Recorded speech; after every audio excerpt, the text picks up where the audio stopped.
animals and us. Together, often unbeatable. Odd birds, in front and behind the camera. Some creatures arise right out of our nightmares, while others allure us. And sometimes they're just too close for comfort. Welcome to the weird wild.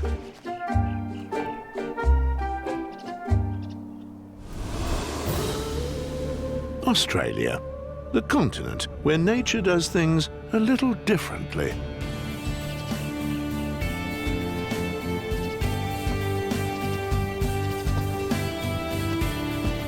The outback is one of the harshest deserts in the world, yet full of surprises. A living tornado, a shimmering cloud of birds. I was really fascinated by how they were so coordinated and the shapes that they formed in the sky. You actually can't take your eyes off it.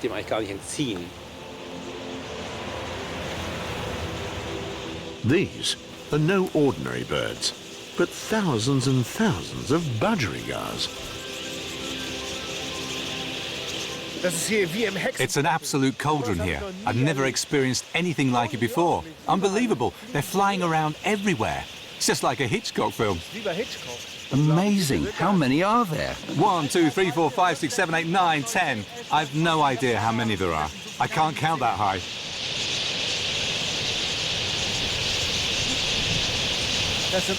There's an unbelievable number of birds here. We're so lucky. We've spent ages looking for them, and I've never seen such large flocks before.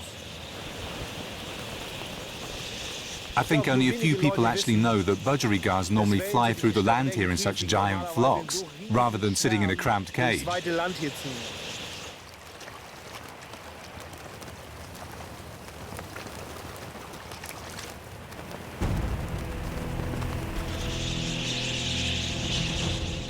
The falcon is on the hunt again. It's hard to keep track of it. The black falcon swoops in swift as an arrow.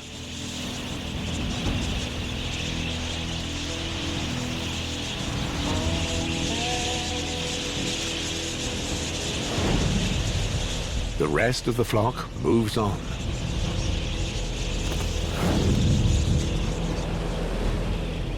Only few are left behind for the benefit of others. Honeypot ants have a very weird way of storing food. The delivered nectar goes straight to their abdomens. They are living pantries for the welfare of the colony. We spent a long time deliberating on how we could actually film these creatures, and then came up with the idea that we should build an artificial ant cave. We then had help from a person from Alice Springs who's married to an Aboriginal woman. We then created our construction from cement and earth and such, and filmed it in their home. We took the ants and literally hung them all in there. These honeypot ants can't move at all anymore, but we actually took individual ants with a spoon and hung them from the roof of our nest.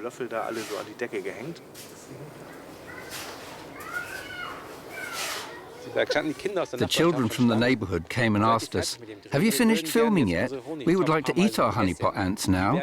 They won't get any better if you spend so long playing around with them." So I said they can have one, but then needed to go.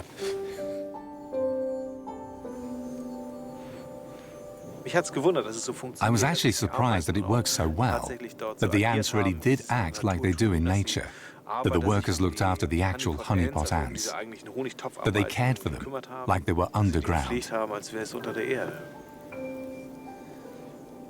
Not only Australia has strange wildlife to offer. The Bangwela wetlands in Zambia, one of the largest marshes on Earth.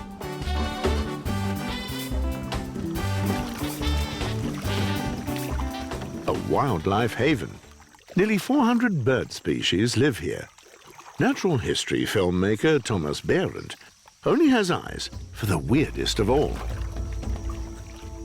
A shoebill, but there's not a single feather in sight. The heat is another challenge for the team. an area half the size of Belgium. Where to start searching? The fact that shoebill often hide in the papyrus thicket doesn't make the task easier. Be careful, you know.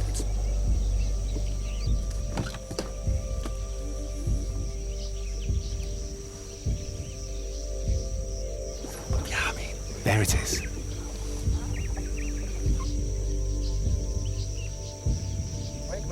Wait. Fantastic picture.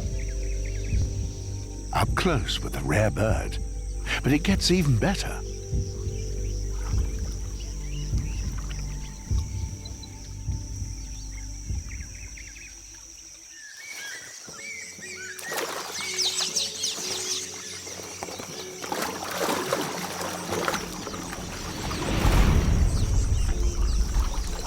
A shoebill on the hunt. Something that no one has filmed before like this.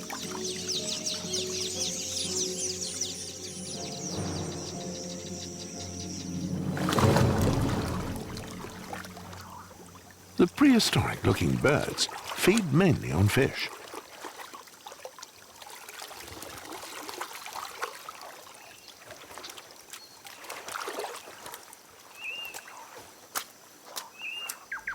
Only about 7,000 of these shy creatures exist. 500 of them live in Bangweolo. This one doesn't appear to be anxious at all.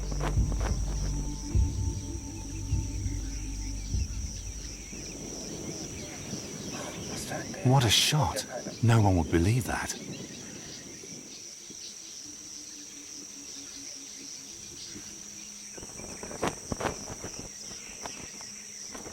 Thomas is totally relieved. Yes. It flies right into frame. Number one. Yeah.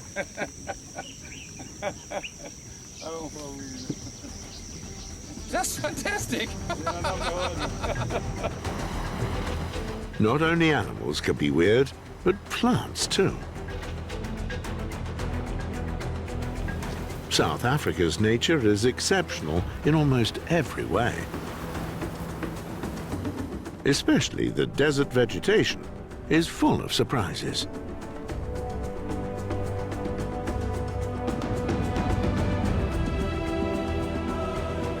Cameraman Mirko Tribanek has already made himself comfortable on the hot stones of Knersvlakte.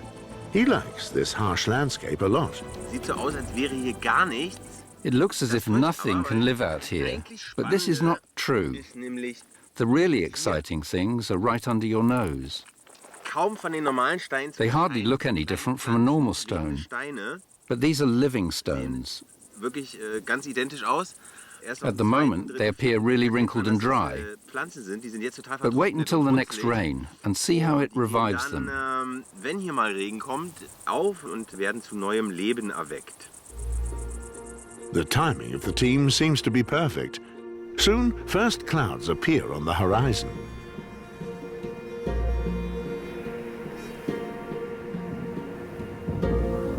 A few drops are sufficient to create a small miracle.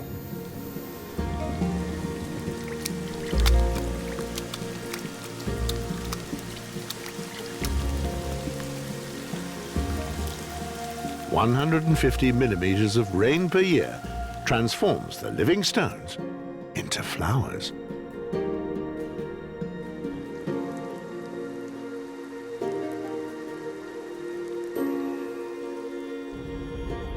But deserts have even stranger places on offer. Namibia in Southwest Africa. Barren, but yet full of life.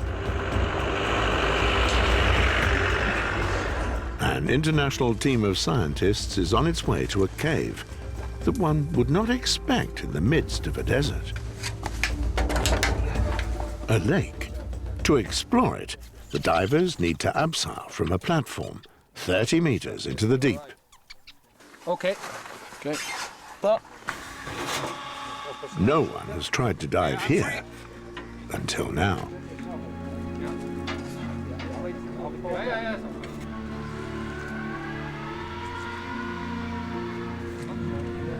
Otherwise, gonna get off. The water is crystal clear. Where there is still light, perches are on the hunt. The species is endemic. That means it only lives here in this region of Namibia. The team wants to dive down to the bottom of the lake, more than 100 meters deep. They need a special mix of diving gas and a lot of experience. The rope serves for the orientation of the divers.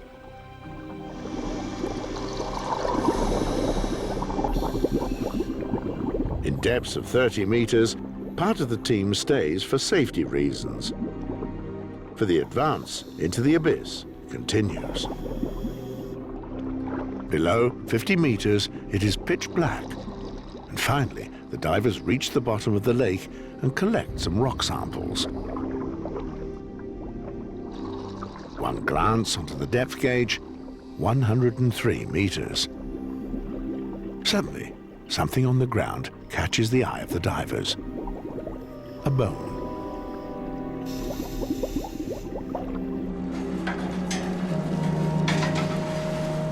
Ah, das sieht ja schon mal gut aus. Get it out. Guck mal, was sie hier mit hochgebracht haben. Look what they found. It's really heavy. Is it petrified? Let me hold it. Yes, it's really heavy. It's definitely petrified.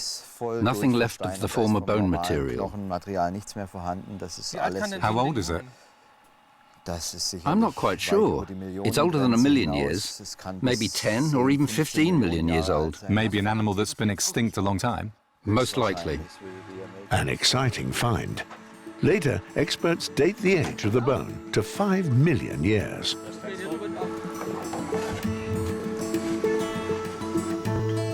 In the rainforests of Brazil, many weird creatures hide, animals that no scientist has ever described. The boat, Calabella, is on its way into this terra incognita. On board, the Dutch primatologist and species hunter, Mark van Roosmalen. On his expeditions, he discovered an area that offers surprises on a daily basis. Since then, Mark has discovered about 20 previously unknown monkey species, more than any other man before. For his work, he depends on the help of locals. Hunters bring the skin of a killed peccary they knew would be of interest to Mark. It looks different from the known peccary species. Could it really be possible that such an impressive creature has managed to go unnoticed for so long? But skin is not enough for the biologist.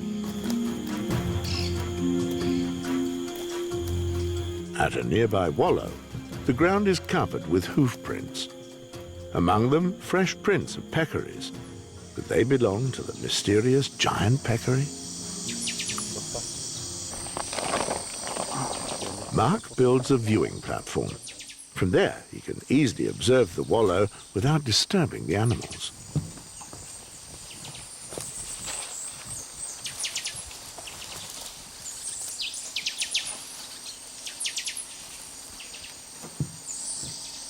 He settles down to wait.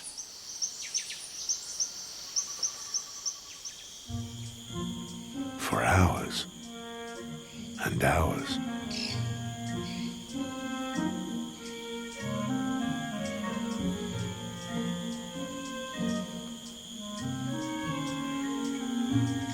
And always alert.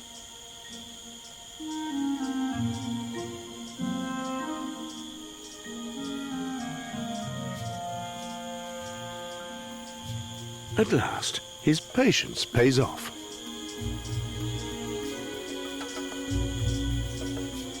The animal has neither a white lip nor a white collar, typical features of the known species. It's a giant peccary.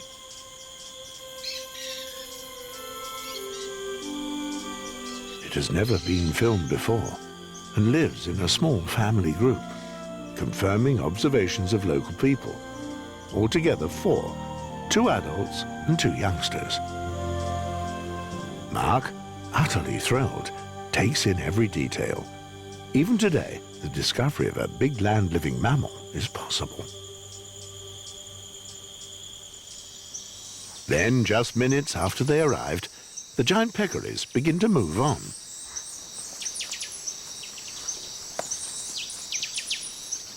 But Mark got more than he could have dreamed of.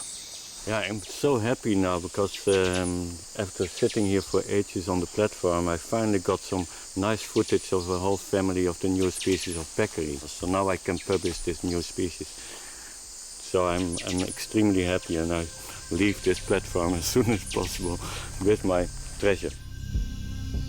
A sensation. But there is an alien world beneath the surface of the Amazon that is full of surprises. Nobody knows what kind of creatures lurk in the depths. Part of the team is German marine biologist and underwater cameraman Florian Graner. This is Ronaldo, our remote-operated dive robot, an ROV. And this is its umbilical cord, the connection to our control center on board. We have 2 cameras and a kind of slider in front. We want to fix bait onto it so that we can film the fish in front of the cameras. Florian's team will dive down with Ronaldo. They want to film a kangaroo, possibly the creepiest fish in the Amazon. I haven't heard of anyone diving with kangaroos. It's very exciting. And I must admit, I'm a little nervous. The tension is literally tangible.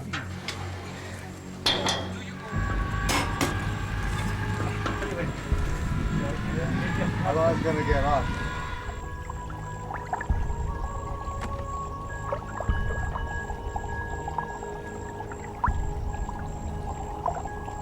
So the oxygen should be 8.4. The divers will be in constant contact with the crew above water. As Florian approaches the ROV and the bait, the feeding frenzy has already begun. The kangaroos enter the body through the mouth and have already started to bite holes into it. The whole bait is moving. It looks like a bunch of maggots, giant maggots. It's really something out of the Chamber of Horrors.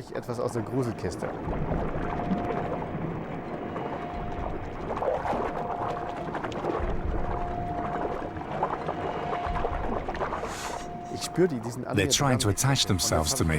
I just felt one in my armpit. This is getting very unpleasant. I'm not sure whether we should end the dive now.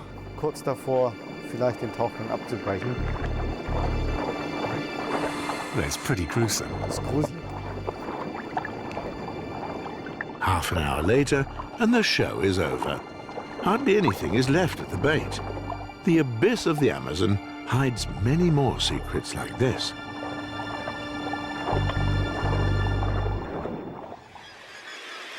On the other side of the world, in Arctic Russia, animals are less mysterious, but their behavior is nevertheless astonishing.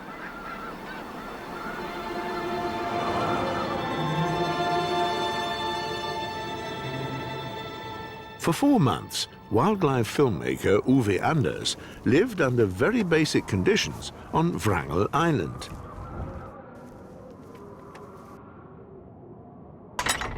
The plank should prevent polar bears from entering the hut.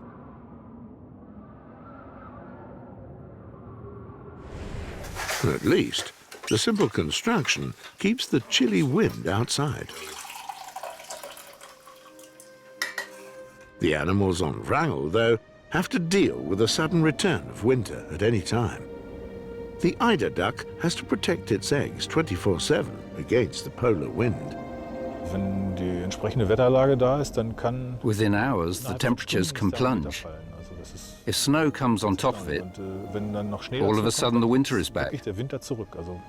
One day it's nearly spring, the next everything is white. -10 Celsius, strong gusts, and all the birds are having trouble finding food.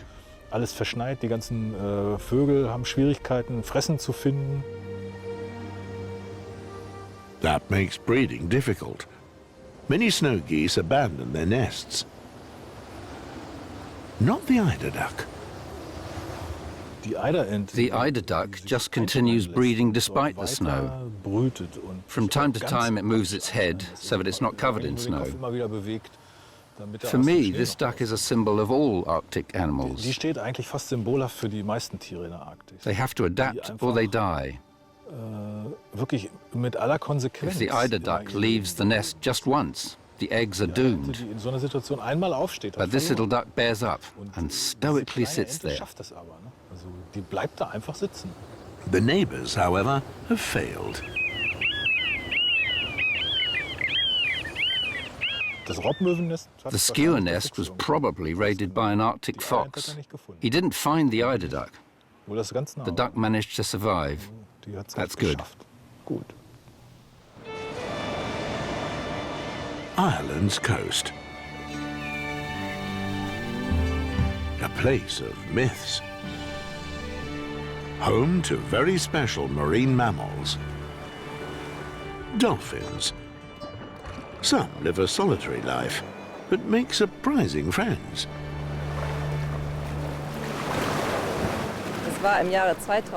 It was in the year 2000 when I met Fungi for the first time. I immediately felt I finally found a place I always wanted to be. This was kind of decided for me. Ute Margreff explores the loners. One of her favorites is Mara. The female is very playful and examines anything that drifts in the Atlantic. But she is not tame at all.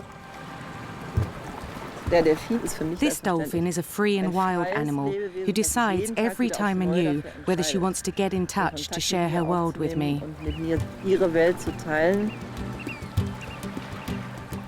Usually, dolphins live in families or larger groups. Loners like Mara are called solitary dolphins. She has a strong interest for other creatures.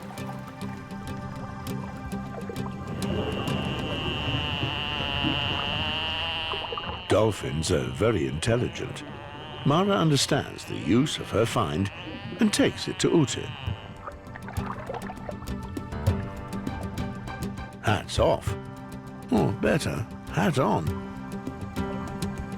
Mara's curiosity is so obvious that Ute sometimes asks herself who of them is the real explorer. Dolphins love their freedom. They are very self-determined, have a good sense of humor, full of happiness and liveliness. With these attributes, life can only be beautiful.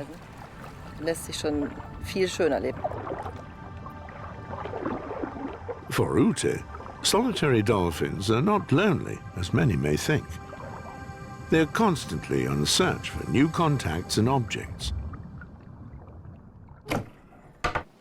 This is my treasure chest with all the things that Mara brought to me. Many of the precious things look like rubbish. But for Ute, there's a story behind each of these presents, no matter whether it's a frisbee or a base cap.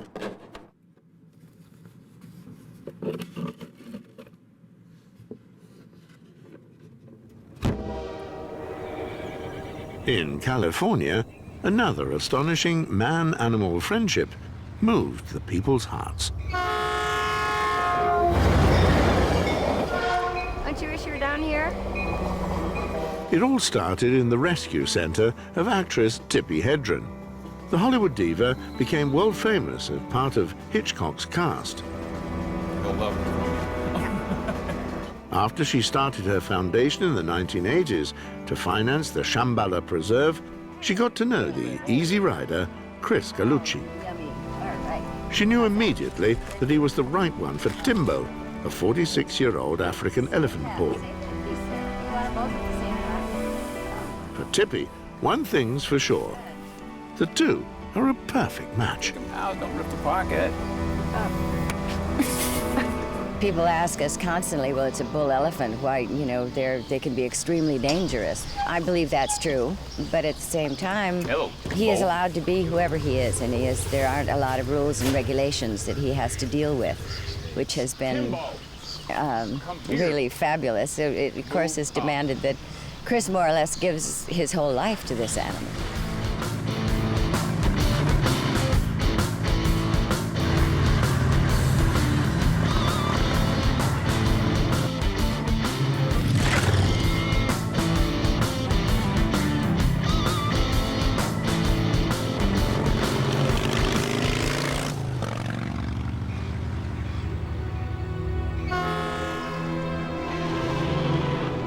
I understand what it's like to be kicked when you're down. I understand what it's like to have your freedom taken away. I understand what it's like to be chained up. And so maybe that's what got me the respect with the elephants, is to show no fear and no weakness. And if you can do that, you can survive in that world. But if you can't, that world will eat you alive. When Timbo is in a bad mood, there's only one who can calm him down.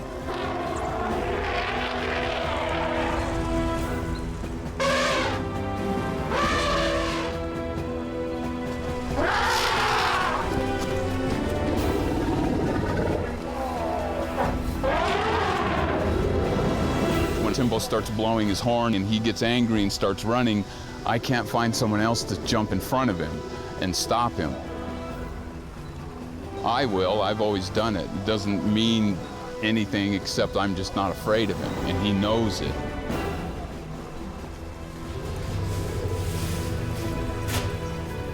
He's the oldest elephant in the United States. He's the largest African bull and the oldest African in the United States. So, I mean, I hope he doesn't die for a long time, but if he does, then I'm gonna be sitting here going, what do you think? What did I do? I spent 28 years with this huge feeling, this huge emotion, and now I have nothing.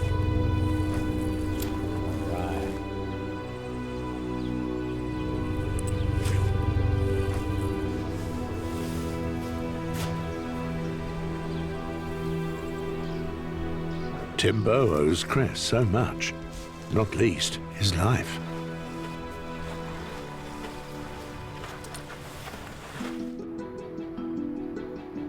Berlin. The people of Germany's capital want to relax in the many parks of the city, but there's an increasing number of scary encounters. There's a tusker on the path. Actually, 2 of them. There they are, right in front of us.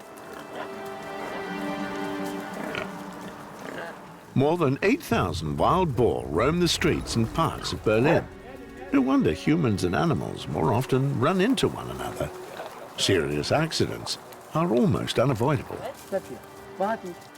Fortunately, this group knows the dog sitter and he knows how to handle the situation. But not everyone reacts correctly.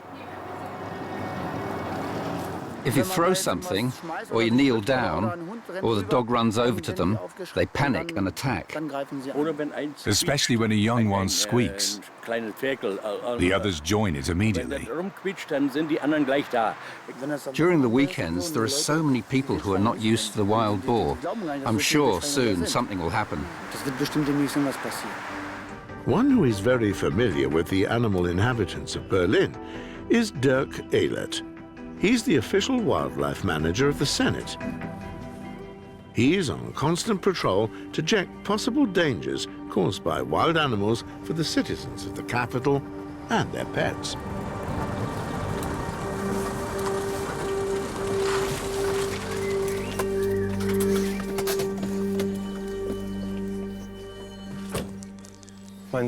It's really amazing what happens right in the city, directly on the parking lots.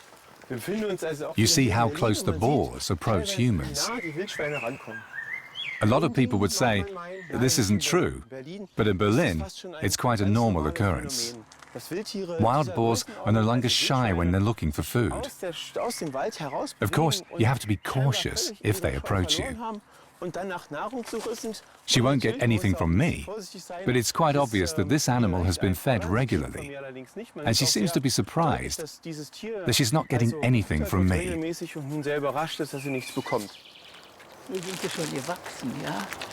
For decades now, this woman feeds wild boar in a nearby forest, and she's not the only one. The more people feed the animals, the more piglets are born. More and more wild boar show up. a risky situation.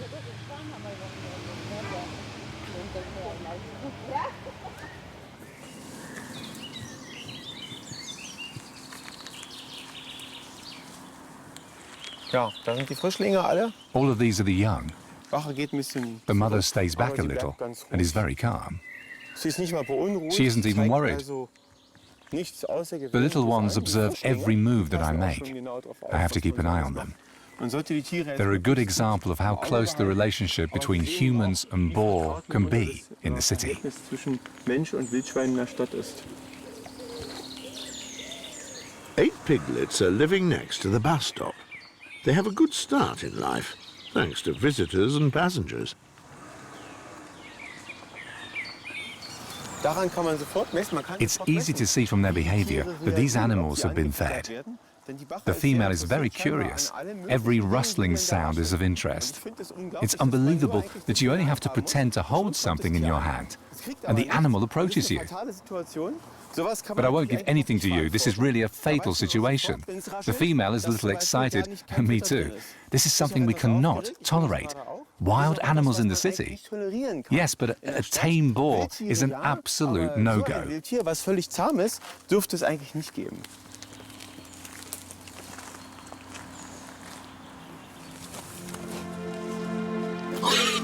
Dirk Ehlert can only continue his work to organize how animals and humans can coexist in a metropolis like Berlin.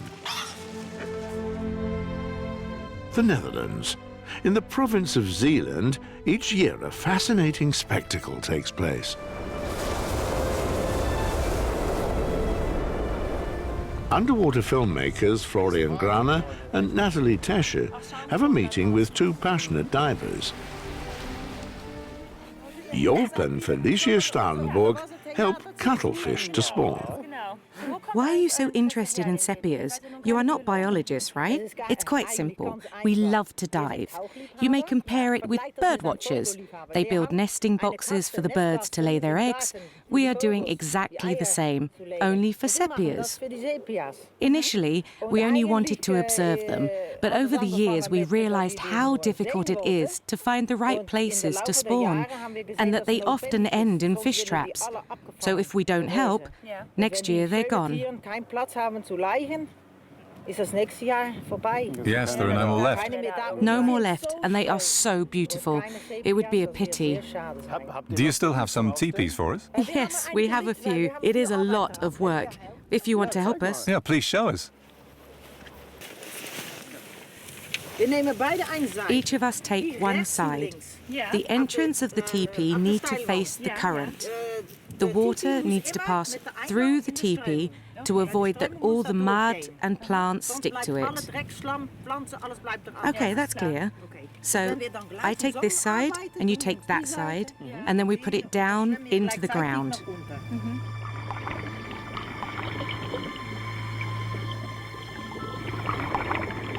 Felicia told Natalie that the ground needs to be soft enough to fix the teepees, but hard enough that the current does not float them away.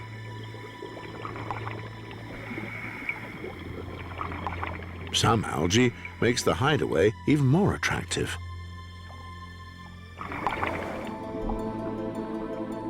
Soon after, the first sepias appear.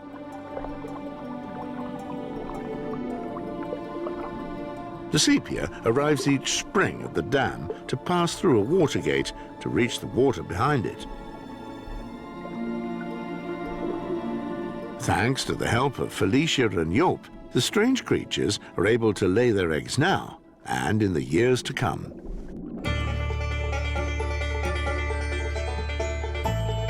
The national parks of the United States, from the Appalachians in the east to Yosemite in the west, are a magnet for visitors all year round.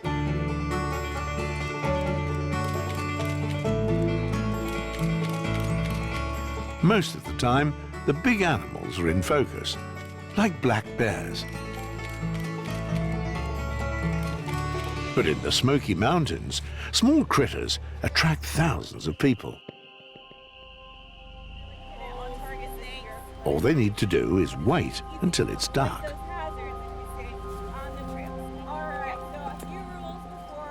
They are here to see something sensational. Sasquatch is out there. He's trying to get your picture. He has No, not Sasquatch. Folks, if I get everyone to gather around the table, please. But what they'll witness will be just as magical. This is the time of year when the fireflies come out. The Smokies harbour 19 species of firefly, an exceptional number for a place outside the tropics.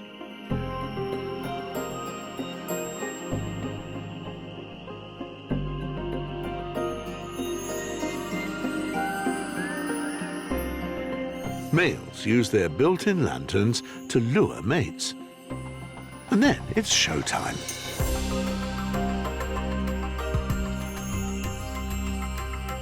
The headliners of the light show are synchronous fireflies. Flashing in unison ensures females notice them.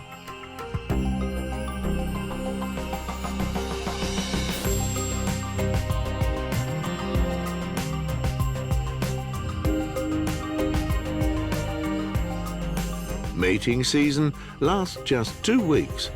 Adulthood, just 3. Then they die. Talk about a flash in the pan. It's called bioluminescence, living light. And there's more of this cold fire here. Bitter oyster mushrooms thriving on rotting wood. Why they glow remains a smoky mystery. Other creatures were directly related with evil. Demonic beasts with supernatural powers, animal devils. Owls, for example, are a symbol of misfortune and death. Owls, like bats, hunt at night, in silence. Unlike bats, owls do use vision to fly in the dark. They can't fly in complete darkness, but their eyes are at least twice as sensitive as human eyes. The medieval devil is part human and part animal, with animal features from beasts that lurk in humanity's darkest nightmares. But why have these creatures come to symbolize evil? Like the raven, an ancient symbol for death and decay. Very many people associate the raven with evil because of its nature, because it feeds off the dying, it feeds off dead, it feeds off carrion flesh, which is a thing which is abhorrent to human beings. The bright, intelligent birds eat a vast range of different things, and carrion is just one meal on this long list. The ability to learn stays with ravens all their lives. In the past, they learned to fly towards the sound of battle, knowing food cannot be far. The Morrigan is one of 3 Irish goddesses who appear as a triplicity. She is the Morrigan, she is also Bov, and she is Macha. And these 3 are seen in the vicinity of battlefields, especially after the battle is done, when they fall upon the bodies and they scavenge them. The Morrigan with her sisters very often appears in the form of a crow or a raven. But if you take a closer look, it becomes clear how extraordinary ravens are. They are one of the few creatures that play as adults, so there is no reason to demonize them.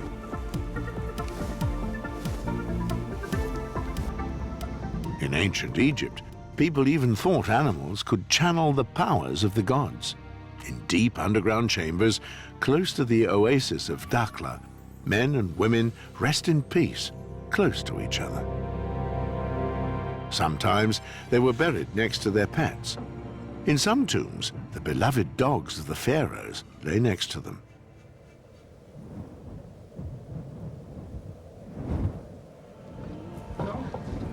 But what about the other sacred animals? Most of the jars made of clay are broken, the devastating work of tomb raiders. In honor of the god Thoth, 4 million ibis were killed and mummified. Such a huge number couldn't be caught in the wild. But where did all the bodies come from? The only way to find out more is to analyze the bones of the mummies. What exact species is it, and how did the animal die?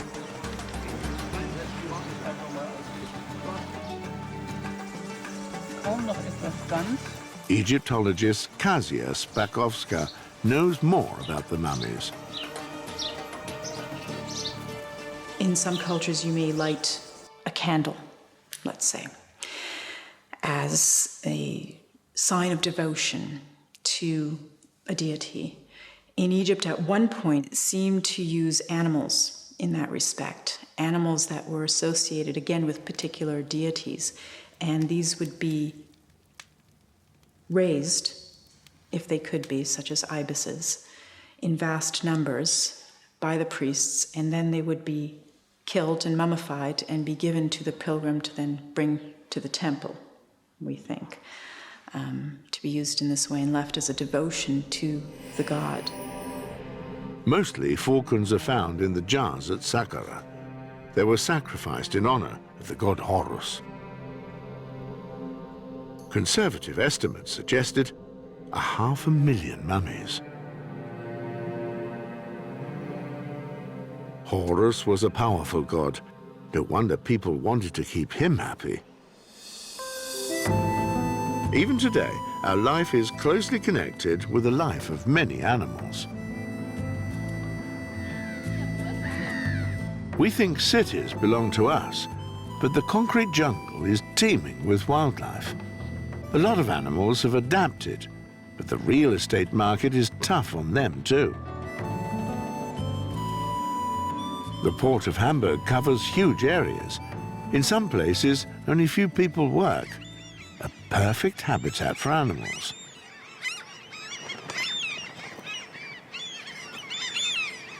Like this fuel depot that is home to a colony of common gulls.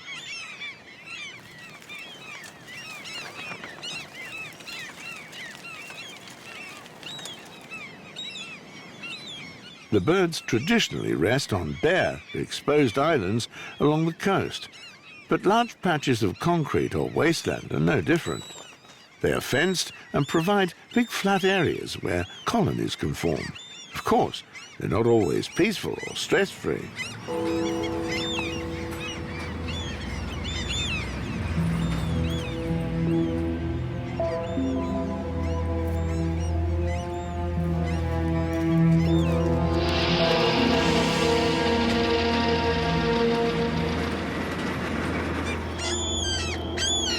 The protest remains unheard.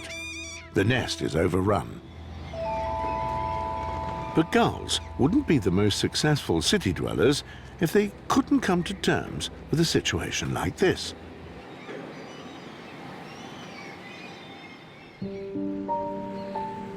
Even at the end of the world, animals use man-made structures when looking for a home or shelter. Not far from Antarctica on South Georgia, scientists and animals live side by side.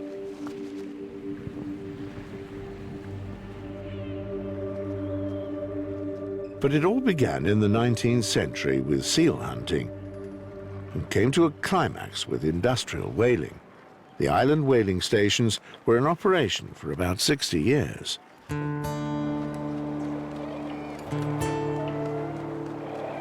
Only in 1965 did the whalers leave South Georgia for good, and the animals could once again reign supreme over the island.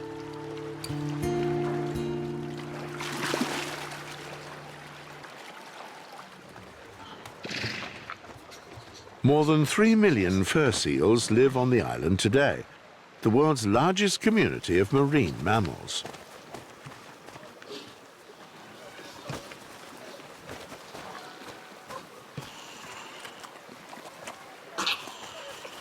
While the seals spend their time relaxing and playing around, the old whaling stations accommodate some special summer guests.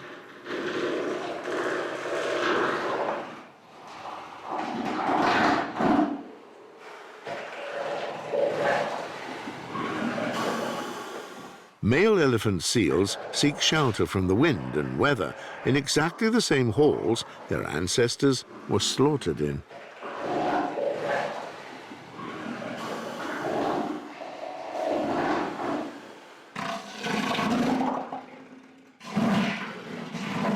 Their annual change of coat is due.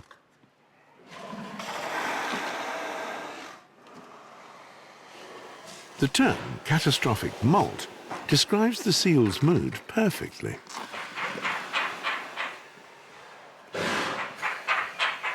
Hell for some is paradise for others, however. Sheathbills clamber over the backs of the foul-tempered seals.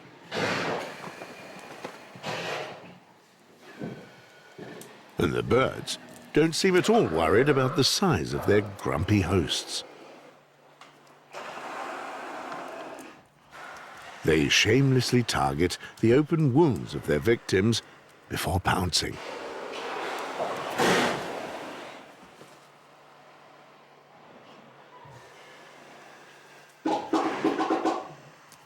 But at some point, even an elephant seal runs out of patience.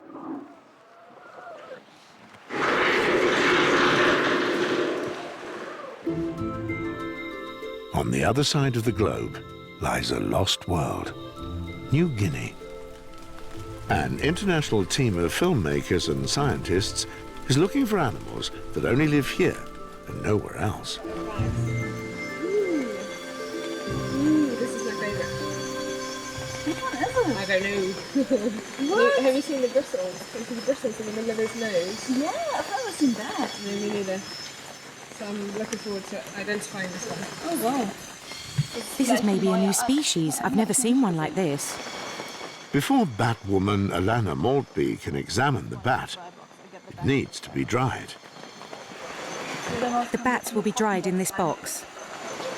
Originally, it wasn't meant to be for bats, but for the camera equipment of photographer Ulla Lohmann. This is my dry box, but the bats are soaked wet from the rain. They are my first priority now. Inside, it's nice and warm. The water will quickly evaporate.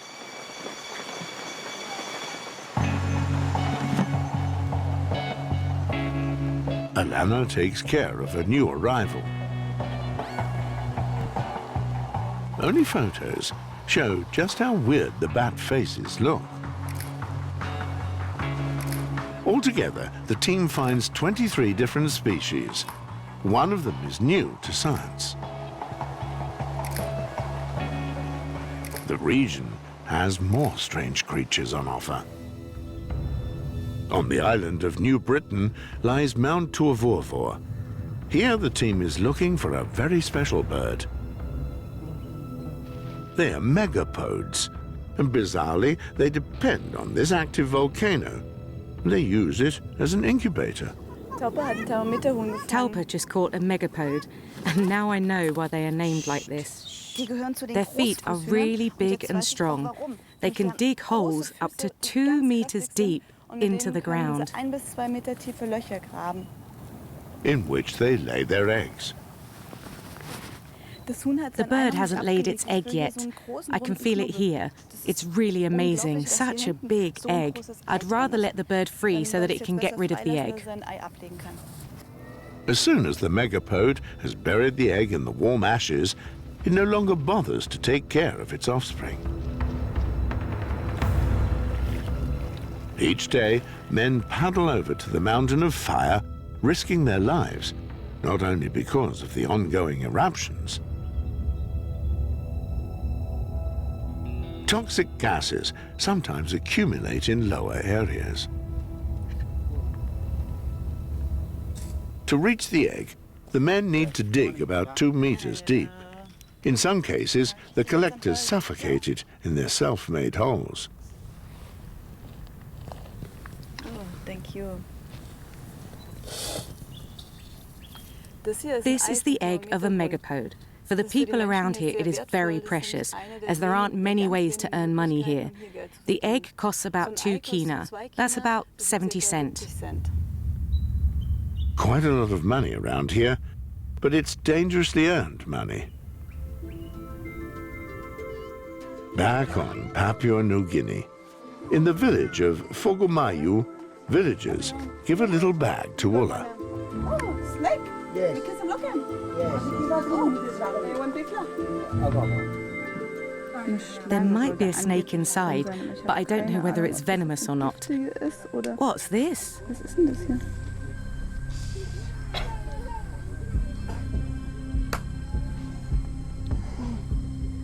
It's a little tree python.